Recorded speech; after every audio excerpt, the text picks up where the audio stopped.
الحمد لله رب العالمين جعل الدنيا مجرأة للآخرة ووفق من شاء لاغتنام أوقاتها قبل فواتها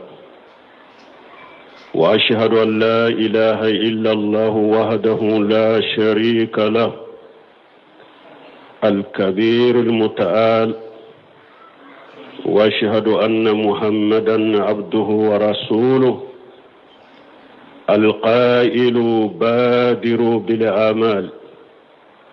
صلى الله عليه وعلى آله وأصحابه ومن تبعه بإحسان وسلم تسليما كثيرا أما بعد أيها الناس اتقوا الله تعالى واستقلوا أوقات حياتكم فيما ينفعكم في الدار الآخرة يوم لا ينفع مال ولا بنون إلا من أتى الله بقلب سليم بألتنو دام فين بالله مبغى على يجيك لا غرسنك فرده aye mogo be sababa ma mogo munun diyara alaye ka jiya wakati ka bara ke kono sani akata kuda ambe sheria ma shite minni bato chiala makaka ni ala kelempe ute je yogonte ala de masabaye ala de masakurutale ambe sheria kafo Muhammad wala ka jondo wala ka chidendo alede ko aye teleya akata bara nyuma unkeli masani saya kauta kishi aninema abe chidenka anaka dunkeu anaka shebau ani mugo tuguru ko ni nyumae ala ku kishi min kacha kosobe no temina kabo hada madawaye sirala nyi masamin koro talendo aka ka waqtu aku sugula ku bara ka fenke akanyana ma yakono mimba unna fallagra domi ninna folete fenna fa mogoye o doyna denke chaman bimbolo o te fenna fa yimaye foni mogo min ni dusukun nana alama dusukun min kisira kabo fulan kafoyama ani munafiqiyaw ani besen koniyaw ani dina koniyaw o dusukun kisile balma wa nkado hadamade wakati min dirima ikanyana ma yakono fembele bade do ijija ikike wakati ka bara ala kola ikado ika wakati ni wakati kunkuru nimbe temeila ika wakati la nama kella gara kola perdido ika nimisa do ika wakati tefende niede wariato ala kalena ni wakati ya kurana kono ako wale ashri inna li insana la fi qusri إلا الذين آمنوا وعملوا الصالحات وتواصوا بالحق وتواصوا بالصبر بنكسير كوكو والعصر جمان التي فيه يتحرك العباد أكو وقت كوري مونيه والعصر كوري دي كو وقت من ديرا خدم دوم منو بالله مغاكونو شي حق من ديرما samuga de balo sambi sabado sambi nanido sambi dururo kata ye wakati min balo ika jiya nyanama yakono ala kalnani ode ni yayi ala kalnani fengo fenya kadam fengula o bayira ko ye fembade o te fende ni de o ye fembele bade ode ato ala kalnani wakati ala ko ale kalnani wakati ko hada madembe be perdi kono hada madembe ikera muso yo ikera cheyo iye demiseni iye makoroba iye nafolotige iye masakeo iye jamatige yo akwa bebe perdi koro la fi qusuri fonni mankutu nani sabatira hadama demina e bora perdi kono o mankutu nani fole munye illa allazina amanu limaniya kallimanani alaye tawhidi kalite in kasabati bolo iki yere koroshi kabo fulan kafo ya kalite sabayima ni limaniya sabatira min bolo ni nyem mankutu foloe mankutu fulana bara nyuma ka bara nyuma ke alaye mankutu sabana ka nyogo nyamara ni nyuma ye ka nyogo fatanya kabo jugumama mankutu nanina nyamari ni balili konona la dawa konona la tora munumbu soro ube nyogo waso nyona ka nyogo nyamara ni sabali e tora hinkoro malmo ni mankutu nani sabatira mo minna ala ko e bora perdi la de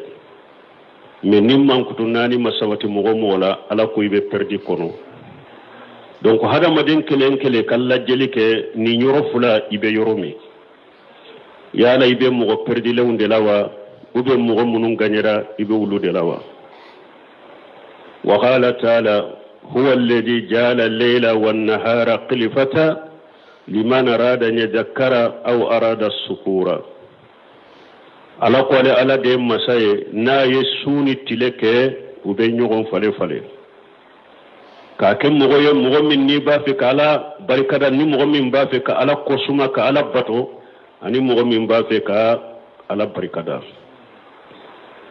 ni ma se ka bato min ke sufela la tilefela la ibake ni ma se ka bato min ke tilefela la sufela la ibake suni tile nyogon fonko nyonya mana e ninde wa qala sallallahu alayhi wa sallam ni'matani maqbunu fihima kathirun minan nas ashihatu wal farao tiden ko nema fulabe ako hadamadem chaman perdila o nema wula o nema fulala kena ya wakati ani wakati minni firelendo fere biye wakati mi ani kena ya biye wakati mi hadamadem chaman de perdila nununa kena ya baye wakati mi aya aka kena ya do fengore de la minte ala koye dina kote lagara kote fere be chamanye wakati mi aya ka fere indo ka katta indo fengore de la minte dina koye ala kote lagara kote odi ato chiden ko ni nema fula ko hadamaren chaman prede la wula kene ya wakati ani tambi bolo wakati mi mo kana faratin wakati fulala odi ato Abdullah ibn Abbas ka hadisa bena ako dondola ko chide ko anana chedo ma bake kawaju akodi tanimu qamusan qabla alqamus sababakan qabla harimika wa shihataka qabla maradika wa faragaka qabla shughulika wa qina'aka qabla faqrika wa hayataka qabla mautika ciden ko hadama de duruke ika durunye sigide ika fonnan ke wakati ke ka koroya nye chigi ni hadama de fonnan ke wakati mi ibeshe ka bato doke ibeshe ka ala ko doke ni korola iteshe ko uluke ika fonnan ke wakati ke ki ka koroya wakati nye chigi chiden ko ki ika kene ya fana kene biye wakati mi oke ka bana nye chigi ni hadamadin kene yalendo wakati mi banatiya ifari kolo kene yalendo ibeshe ka ala ko munke ibeshe ka bato mununke ni banana ibeshe ka uluke ika kene ya wakati ke ki ka bana wakati nyeshigi ni fulana ye sabana wa faragaka qabla sughulika chiden ko tambi bolo wakati mi oke iki ka sughula wakati iko nyeshigi hadamade wakati minni ko machaya ibolo demba ya machaya ibolo problem machaya ibolo wakati mi oke ka wakati nyeshigi wakati minni sugula wakati bena hadamade wakati do bena ni ka ko chayara demba ya chayara sugula fen chayara bato do be ite se ko ke ite se ka fere ka bato do ke donc ciden ko ako tambi ye wakati mi fere lendo wakati mi o ke ka sugula wakati ko nye sigi ni nye sabana ni nye nani na aduruna wa hayatakan qabla mautika ciden ko ikanye na maya o wakati ke kasaya nye sigi ikanye na maya wakati ke kasaya nye sigi ibe balola wakati mi ibe bara minke alaye ibe bato minke ibe lagara nyini minke akesa ni saya kita balmo ne hada maden sara bara bet ika bara be jora bo sadaqatin jariyaw hari cide nyere ye denyuma min fo ko abe do ki yo denyuma nyere soro le ka gele sisa ni ekoni sara koni ka fento iko fe sinye tabbe ka to feunde no fe me ka hakili jigi ka do koni kiye ube ki ka juru sara den jama hakili panna ka bola bi donc hadama de yere ka nyana ma yakono sayanye sigide ibe bara mununke ikuke pasala ko wa kullu nafsi ja'iqatu al-maut wa innama tuwaffawna ujurakum yawma al-qiyamati faman juhija anin nar wa udkhila al-jannatan faqad faza wa ma li hayatu ad-dunya illa mata'ul ghurur ala ko nima fembe akwa bebe sayanene mogote to balola koy nima ma fembe a bebe sa ewa insara abanna koto yo ko dobe saya ko fe balma wode ko gele yaw na ya soro sara o ya banne akanogo me dode be saya ko fe wa innama tuwaffawna ujurakum yawm al-qiyamah qiyama do ala baka saraw dafa ku di awma ni mo mi bara nyuma ke aka saraw be dafa ka di ima ni mo mi jugumande ke ka sarabe ta ka di ma de faman yuhjiha anin nar ala ko do ni ala ye mo mi kisi jahannaba tasumama wa udkhila li jannatan kido arjanna kono faqad faza balmu eyi kanyini fen soro ebe min nyine ala te ya soro ibe sira min na kisirama faja kore ninde yi kanyini fen soro ibe sira min na ikisirama ala za fa ko mali hayatu dunya illa mata'ul ghurur akun ninjiyan yana ma yate foye fodda damu min be hada maden nege damu min na bi nege ki trompe ninjiyan yana ma hada maden ninjiyan damu alaka jonyuma min ni hakili bila akani trompe de akani marasa ودي أتونا عبد الله بن عمر كهدي صلى أن عبد الله بن عمر رضي الله عنهما قال أخرج رسول الله صلى الله عليه وسلم بمنكبيه فقال يا عبد الله كن في الدنيا كأنك قريب أو آبر الشبيب. كان ابن عمر يقول إذا أصبحت فلا تنتظر المشاء وإذا مسيت فلا تنتظر الصباح وخذ من شهتك لمرضك ومن حياتك لموتك. عبد الله بن عمر أقول دون لك كوتشيد نيالي من أنا كمان فلاي برو عبد الله بن عمر أحكي كاتوتشيد ككما الله صلى الله عليه وسلم كوتشيد نيالي من أنا كمان فلاي ako Abdallah ako ke jinya kono komi tungaranke nata ka dugula si yoro masura bolo jatigira masura bolo o duguyi hammina wore sitala o duguyi na mbese kimma ko nyana bo chogo mi dro kasagi yo ako hada madenka ke jinya kono komi o chogo de ke jinya kono komi tungaranke ako be ka ke jiya kono komi sira tige baga mogo min be sira ka bake ka sira tige kata dugu dola sira yin fana ye sira janye kungo kono na de do tile ka kala hammi sito ola nka se ka teliya nka se yorola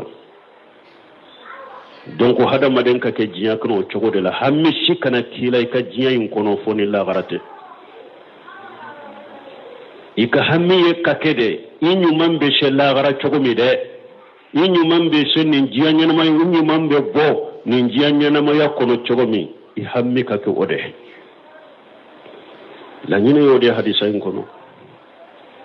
Abdullah ibn Umar ayre tunkera aya faraka ako hada made akoni yeso madaye ibe bara minke alaye ibe bara minke kala gara kama akede kana ula fela makono itaro yala san ula fela kase sayabita akoni ula fela fanaye ibe bara nyuma minke alaye ibe la gara nyini minke akede sani dugu kaje base itaro yala sogoma bisoro jiyan kono sani sogoma kase saya bita itodo awako wakati mi ni kene yalendo adoko ibesade wakati mi ni kene ya biye ya wakati mi ni kene ya biye ado ko ibe bana ikika bana ikanyeshiri ako wakati mi ni be nyana mayala ika do ko ibe nasade kani ka fembe ke jinya ko ado ko ibe na saya dondola saya benita balmun ni hadisaw ni ayaw nunu wasara wajure hadama de umade hadama den kelenkele iki janto yerela ni njiya nyana ma yakono ni njiya yeteme yoro de koy teme yoro dronde do donc haklima kana jate mina ko bi ka bara yoro la yade haklima kana jate mina ko be yoro la bi ka to yoro la de haklima silami kana jate mina ko jiya yari janna koy ayar janna banyede ad-dunya sijnul mu'min wa jannatul kafir kiren ko nin jiya mu'mine kasode kafiri de kar janna sodo mais minni mu'minu munye silamaw mina silamaw munum bu gambe kata silamiya ma ni donima ani dawama ulu yere de jinyake komi kar janna so ode ko be tinya anka ciden ko mu'mini e bi ka kasode la jinya e ka kasode e kar janna illa garade kafiri de ba kar janna kono jinya silama kana nyebo kafiru kanyana maya chogo no ka balo chogo anin nema munum bu bolo ni janya na kono silamiya nye kana bo onofe mu'mini nya kana bo onofe atekelenya ad-dunya sijnul mu'min wa jannatul kafir ciren ko jiyan mu'mini kasore kafir de kar janna sodo barakallahu li wa lakum fil qur'ani al hakim wa nafani wa iyyakum bima fi min al dhikri al hakim aqulu qawli hadha واستغفر الله لي ولكم ولسائر المسلمين من كل جنب واستغفروه إنه هو الغفور الرحيم